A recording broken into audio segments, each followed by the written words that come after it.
فتوی کفر سے لے کر خودکش بمبار کی حد تک پہنچنا، یہ ان کی طرف سے اپنے حملوں کی سختی میں اضافہ ہے یا نہیں؟ اگر ایک تھپڑ سے کام نکلتا ہو تو کوئی گولی نہیں مارتا، گولی سے کام نکلتا ہو تو کوئی بم نہیں پھینکتا۔ یہ کیا ہوا کہ انہوں نے گالیاں نکالی، کفر کے فتوے دیے، دیوار نویسی کی، جگہ جگہ انہوں نے اپنے سٹیکر چھاپے، یہاں سے ان کے ہمارے خلاف اس ظلم کا آغاز ہوا، اور نوبت آج خودکش بمباروں پہ پہنچی ہے۔ وہ کامیاب جا رہے ہیں یا ہم کامیاب جا رہے ہیں؟ آپ کہیں کہ کیوں مارے جا رہے ہیں، کیوں شہید ہو رہے ہیں، کیوں قتل ہو رہا ہے، کیوں جنازے اٹھائے جا رہے ہیں؟ میرے عزیز، جنازوں سے ڈرو گے تو مشن کو شکست ہوگی۔ زندگی ہے اسی لیے کہ قربان ہو جائے آل محمد کے تشیع پر۔ جیسے آپ قبلہ صاحب سے سن رہے تھے، فوق کل بر بر حتی تقتل فی سبیل اللہ لیس فوقہ بر۔ ہر نیکی سے بالا تر ایک نیکی ہے تاکہ تو راہ خدا میں قتل ہو جائے۔ جب اس منزل پہ پہنچ جائے، اس سے اوپر پھر کوئی نیکی نہیں ہے۔ کیا قتل سے ڈریں؟ کیا شہادت سے گھبرائیں اور پھر ہم شیعہ رہیں؟ نہیں نہیں نہیں۔ لیکن یاد رکھ، شہادتیں مشن کی حیات کا باعث ہیں، مکتب کو حیات جاوید بخشنی ہے۔ جو شہادت چھوڑ کر میدان سے بھاگتا ہے وہ اپنی ذات کو تو بچا لیتا ہے لیکن مکتب کا نقصان کرتا ہے اور اللہ اس پہ لعنت کرتا ہے۔ اِذْ تُصْعِدُونَ وَلَا تَلْوُونَ عَلَىٰ أَحَدٍ وَالرَّسُولُ يَدْعُوكُمْ فِي أُخْرَاكُمْ۔ جب تم پہاڑوں کی چوٹیوں پہ چڑھے جا رہے تھے اور رسول اکرم تمہیں آخری صفوں میں کھڑے ہوئے بلا رہے تھے اور تم مڑ کر دیکھنے کی بھی جسارت نہ کرتے تھے، یہ قرآن ان کی مذمت کر رہا ہے یا تعریف کر رہا ہے؟ اور کیوں کر رہا ہے؟ جان بچائی۔ جان بچانا کوئی فخر نہیں، ہاں ایسے مقام پہ جان دینا جہاں مکتب کو حیات ملے اور کامیابی ملے۔ عزیزان گرامی،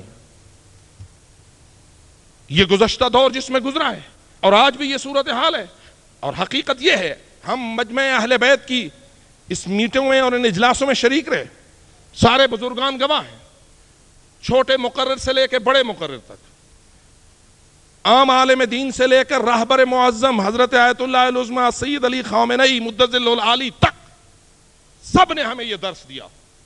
لوگوں یاد رکھو، دراصل تشیع کی ترقی اور تشیع کی بلندی مجبور کر رہی ہے دشمن کو کہ وہ اپنے حملوں میں سختی کرے۔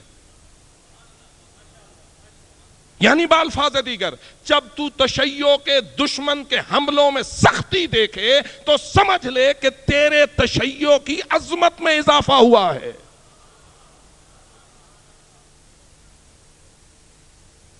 امریکہ بیٹھا ہوا اپنے وائٹ ہاؤس میں سب کچھ کر لیتا تھا، لیکن آج اس خبیث ازلی کو اپنی فورسز کو افغانستان میں، عراق میں، خلیج میں ہر طرف لے آنے کی ضرورت کیوں پڑی؟ اور اپنے بچوں کے جنازے واپس وہاں نیو یارک اور واشنگٹن کے ایئرپورٹوں پر قبول کرنے کی ضرورت کیوں پڑی؟ حالانکہ آپ جانتے ہیں کہ وہ لوگ تو زندگی کو سب کچھ سمجھتے ہیں، وہ موت کو تو جانتے ہی نہیں۔ وہ جو کچھ کہتے ہیں وہ کہتے ہیں موت تک تو زندگی، اس کے بعد تو کوئی زندگی نہیں، جینا ہے تو مزے سے جیو۔ لیکن آج انہیں اپنے جنازے قبول کیوں کرنے پڑے؟ اس کا بالفاظ دیگر مطلب یہی ہے نا کہ انقلاب اسلامی کے ایران میں کامیاب ہونے اور نہضت حضرت امام خمینی رضوان اللہ تعالی علیہ کے مضبوط ہونے کا نتیجہ ہے کہ گھر بیٹھ کر اب وہ ہمیں شکست دینے میں کامیاب نہیں ہو رہا، اب اس خبیث کو اپنے لشکر اور اپنے اسلحے یہاں لانے پڑے۔ اور اگر ایسا ہوا ہے تو گویا کوئی ہونا جو برز الایمان کلہ الی الکفر کلہ کی تصویر پیش کرے۔ کیا جنگ عذاب اسی کا منظر نہ تھا؟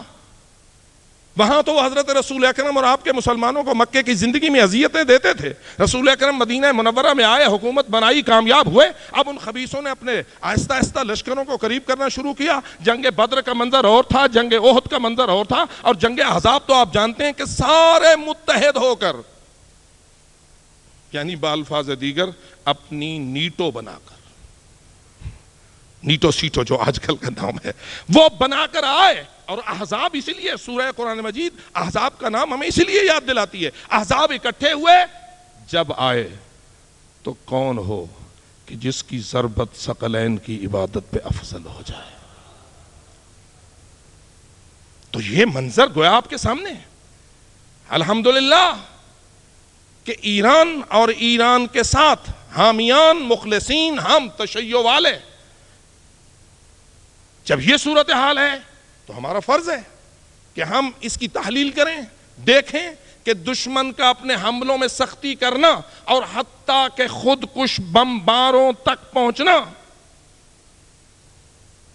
یہ خودکش بمبار ویسے تو جان نہیں دیتا, کوئی منحوس شیطان ہے نا جس نے اسے اس منزل پہ پہنچا دیا ہے جس منزل پہ جنگ جمل میں بنی ذبح کسی اونٹ کو بچانے کے لیے اپنی جانوں کے ٹکڑے کروا رہے تھے.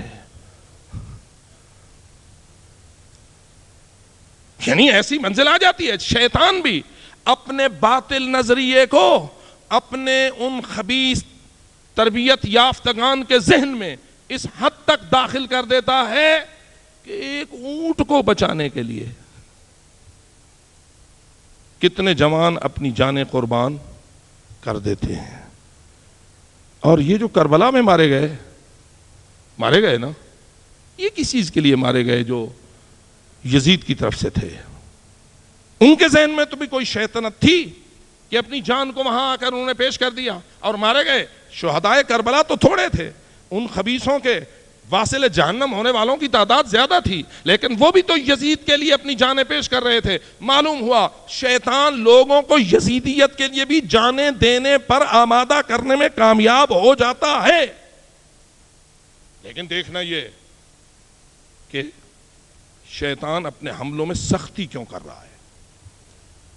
اگر آپ ایک چند مکھیوں کی طرح اور مچھروں کی طرح ہوتے اور آپ کو یوں انگلی کے درمیان مسل دینے پر شیطانی قوتیں قادر ہوتی تو کبھی وہ اتنا بڑا سخت حملہ کرنے کی کوشش نہ کرتے. یہی حضرت آیت اللہ العظمیٰ رہبر معظم اس دن اپنی گفتگو میں ارشاد فرما رہے تھے کہ اس وقت صورتحال امریکہ کی شکست کی طرف جا رہی ہے اور امریکہ دن بدن شکست سے شکست کھاتا چلا جا رہا ہے. اس نے فلاں افغانستان میں شکست کھائی, اس نے عراق میں شکست کھائی, اور مجھے یہ کہنے میں بھی کوئی حرج نہیں, اے امریکہ تو نے پاکستان میں بھی شکست کھائی ہے.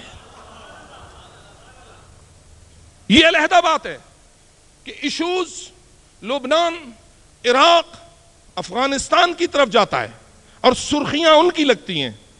ہمارے پاکستان کی سرخیاں اتنی زیادہ نہیں لگتی ہیں, نہ لگیں صحیح, ہم کوئی سرخیوں کے لیے جان دیتے ہیں. صورتحال یہ کہ ابھی جو آپ نے یہ مناظر دیکھے اتحاد بین المسلمین کے, یہ مناظر کیا بتا رہے ہیں؟ کہاں وہ فتوے کفر کے اور کہاں آپ کے قائد کے پیچھے ان کے قائدین کی نمازیں ہیں.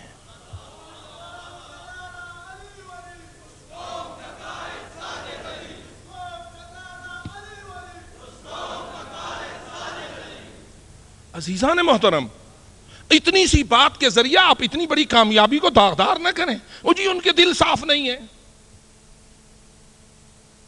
دل صاف نہیں ہے تو دل تو ان کے بھی صاف نہیں تھے جن کے دربار میں علی حیدر کرار جا کر ان کی غلطیوں کو حل کرتے تھے اور مسائل شریعت بیان کرتے تھے.